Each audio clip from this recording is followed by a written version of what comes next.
Hello student, आज मैं Dhananjay sir science classes में आपको class 10 carbon and its compound से रिलेटेड क्वेश्चन जो टर्म 2 एग्जाम के लिए बहुत ही इंपॉर्टेंट है। पहला क्वेश्चन बोल रहा है कि give the reason of the following based on the properties of the carbon and its compound. Question दिया हुआ है कि आपका covalent and ionic bond exist CCl4 and CaCl2 respectively. That means CCl4 में आपका कोवेलेंट बॉन्ड बन रहा है और CaCl2 में आयोनिक बॉन्ड बन रहा है। तो इससे रिलेटेड आपको प्रॉपर्टीज बताना है, क्या कारण होता है कि CCl जो है वह कोवेलेंट बॉन्ड बना रहा और आपका CaCl2 आयोनिक बॉन्ड बना रहा। तो सबसे पहले मैंने CCl4 का मतलब C मतलब कार्बन, Cl मतलब क्लोरीन और Ca मतलब कैल्शियम।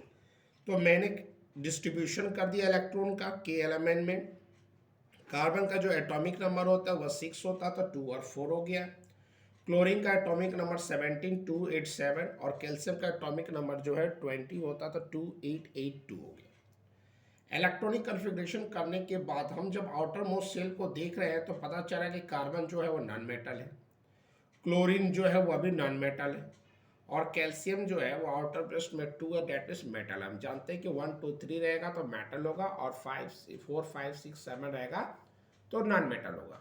और कोवलेंट बॉन्डिंग का फॉर्मेशन जो होता है वो नॉन मेटल के बीच में होता है, क्योंकि वे आपस में शेयरिंग करते हैं। और आयोनिक बॉन्ड का फॉर्मेशन जो होता है वो मेटल और नॉन मेटल के बीच में, क्योंकि एक्सचेंज ऑफ आयंस होता है। डैट मीन्स एक इलेक्ट्रॉन लूज करता है, दूसरा गेन करता है। तो मैंने फर्स्ट में लिख दिया in CCl4 covalent bonds are present as the carbon atom जो होता है वह शेयर करता है इलेक्ट्रॉन अपना ऑक्टेट को कंप्लीट करने के लिए, और वो भी किससे, तो नॉन मेटल से।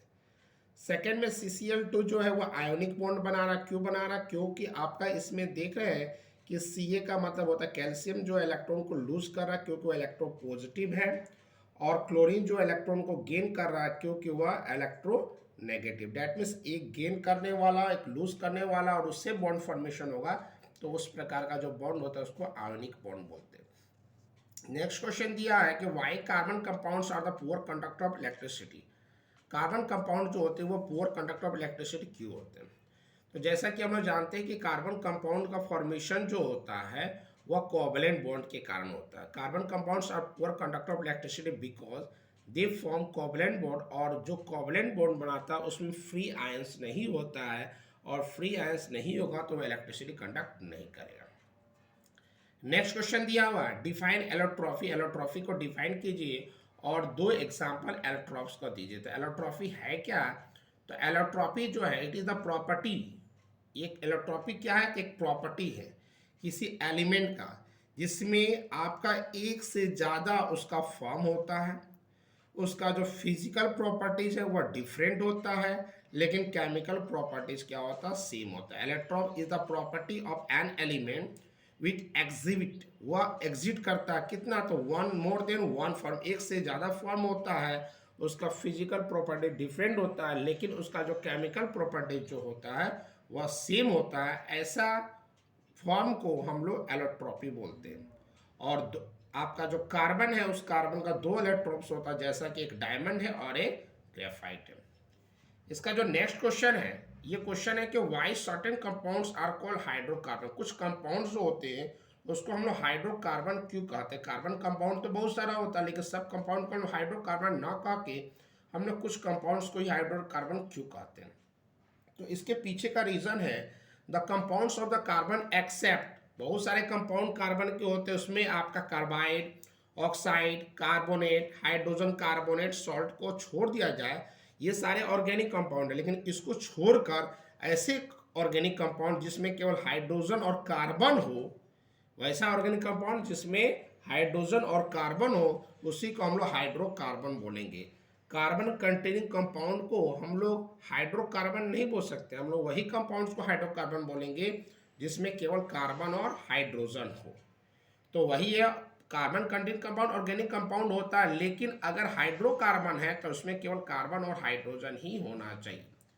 नेक्स्ट जो क्वेश्चन है वह क्वेश्चन बोल रहा है कि how many total unshared pair of the electrons are present in each chlorine atom in Cl2।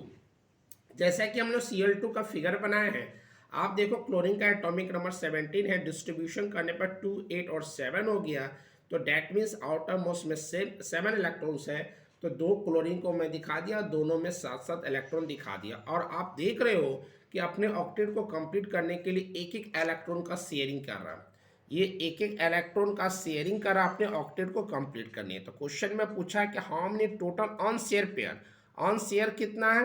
तो टोटल ऑफ अनशेयर आप देखो कि एक पेयर, दो पेयर, तीन पेयर, इसका भी एक पेयर, दो पेयर, तीन पेयर, शेयरिंग नहीं किया।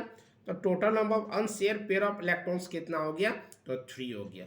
अगर आपका देखा जाए तो इसका भी 3 है और इसका भी 3 है, लेकिन ईच बोला गया है तो प्रत्येक का कितना, 3। टोटल हमारे 6 अनपेयर है, लेकिन एक का पूछा गया तो एक में कितना, तो एक पेयर, दो पेयर और तीन पेयर।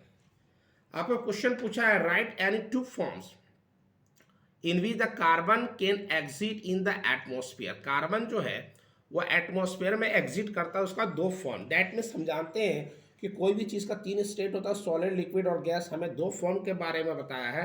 तो कार्बन जो है वो गैसियस फॉर्म में एग्जिट करता है, कार्बन डाइऑक्साइड, कार्बन मोनोऑक्साइड के रूप में, और सॉलिड फॉर्म में एग्जिट करता है डायमंड और ग्रेफाइट के रूप में। नेक्स्ट क्वेश्चन पूछ रहा है कि how many single and double bond are present in the ammonia. Ammonia में कितना डबल बॉन्ड होता है और कितना सिंगल बॉन्ड होता है। तो अमोनिया का फॉर्मूला होता है NH3। नाइट्रोजन का एटॉमिक नंबर 7 है, डिस्ट्रीब्यूट करेंगे तो 2 और 5 होगा। हाइड्रोजन का एटॉमिक नंबर 1 होता है। तो नंबर अब देखो यहाँ पर डिस्ट्रीब्यूशन कर दिए, और डिस्ट्रीब्यूशन करने के बाद हाइड्रोजन का डुप्लीट हो गया। डुप्लीट का मतलब 2, यहाँ भी हाइड्रोजन का डुप्लीट हो गया और यहाँ भी हाइड्रोजन का डुप्लीट हो गया। आप देखो कि यहाँ एक इलेक्ट्रॉन का शेयरिंग हुआ, यहाँ भी एक इलेक्ट्रॉन का शेयरिंग हुआ, यहाँ भी एक electron. That mean single bond हमारा कितना हो गया, तो 3 हो गया। और डबल बॉन्ड हमारा कहीं भी नहीं मर रहा, तो नंबर ऑफ डबल बॉन्ड क्या हो जाएगा, हमारा 0 हो जाएगा। नेक्स्ट क्वेश्चन पूछ रहा है कि right any two important use of the graphite. Graphite का 2 यूज बताना है। तो सबसे पहले ग्रेफाइट का यूज जो हम लोग पेंसिल लीड के रूप में करते हैं, it is use in the pencil, pencil के लीड बनाने में किया जाता है। And it is use as a lubricant. As a lubricant का मतलब मशीनरी पार्ट जो होता है उसमें ऑयल फॉर्म जो होता है उसको फ्री कर रखने में लुब्रिकेंट के रूप में भी इसका यूज किया जाता है। नेक्स्ट क्वेश्चन है कि right the molecular formula of the second and the third member of the homologous is first member is CH4। एक CH4 आपका होमोलोगस का दिया हुआ है, इसका सेकंड मेंबर और थर्ड मेंबर कौन सा होगा। तो जैसा कि हम जानते हैं कि होमोलोगस सीरीज में क्या होता है, एक कार्बन और 2 हाइड्रोजन का डिफरेंस होता है। यहाँ हमारा जो फर्स्ट मेंबर दिया हुआ और सेकंड और थर्ड मेंबर बताना है, तो कार्बन 1 है तो 1 बढ़ा दिए तो 2 हो गया, क्योंकि एक कार्बन बढ़ा सकते हैं। और हाइड्रोजन 4 है तो 2 बढ़ा दो तो 6 हो गया। तो सेकंड मेंबर क्या हो जाएगा, C2H6। थर्ड मेंबर निकाला तो फिर से एक कार्बन बढ़ा देंगे, 2 है तो 3 हो जाएगा, और हाइड्रोजन 6 है तो क्या हो जाएगा, 8 होगा। मतलब मेंबर बढ़ाने के लिए एक कार्बन और 2 हाइड्रोजन को हम लोग क्या करते हैं, इंक्रीज करते हैं। नेक्स्ट क्वेश्चन दिया हुआ है कि एक आपका एक नॉन मेटल है, एक कोई एक एलिमेंट है जो कि नॉन मेटल है, और वह 2 फॉर्म में, एक C के रूप में है और एक D के रूप में है। C जो है वह गुड कंडक्टर है और D जो है वह बैड कंडक्टर ऑफ इलेक्ट्रिसिटी है। तो बताना है कि A, C और D क्या नाम क्या है। तो सबसे पहले बोला नॉन मेटल, तो नॉन मेटल में वैसा खोजो जिसका एलोट्रॉप्स हो और वह गुड कंडक्टर भी आए और बैड कंडक्टर भी आए। तो वह हमारा ए हो गया कार्बन, क्योंकि कार्बन एक नॉन मेटल हो गया। कार्बन का 2 एलोट्रॉप होता है, एक डायमंड होता है, ग्रेफाइट होता है। ग्रेफाइट जो होता है गुड कंडक्टर है, तो गुड कंडक्टर में हमें सी बोला है, तो गुड कंडक्टर हो गया आपका ग्रेफाइट। और डी के बारे में क्या बोला, बैड कंडक्टर। तो बैड कंडक्टर आपका कौन होगा, डायमंड, जो कि कार्बन का ही एलोट्रॉप्स है। तो आपको ए, सी और डी पहचानना था। तो सबसे पहले हम वैसा एलिमेंट को खोजे जिसका 2 एलोट्रॉप्स हो, एक गुड कंडक्टर हो, एक बैड कंडक्टर हो। वह एलिमेंट हमारा कार्बन है, और साथ ही साथ हमें गुड कंडक्टर वाला एलिमेंट प्रॉपर्टीज कौन शो कर रहा, तो ग्रेफाइट, और बैड कंडक्टर वाला कौन शो कर रहा, तो डायमंड। तो आज के इतना।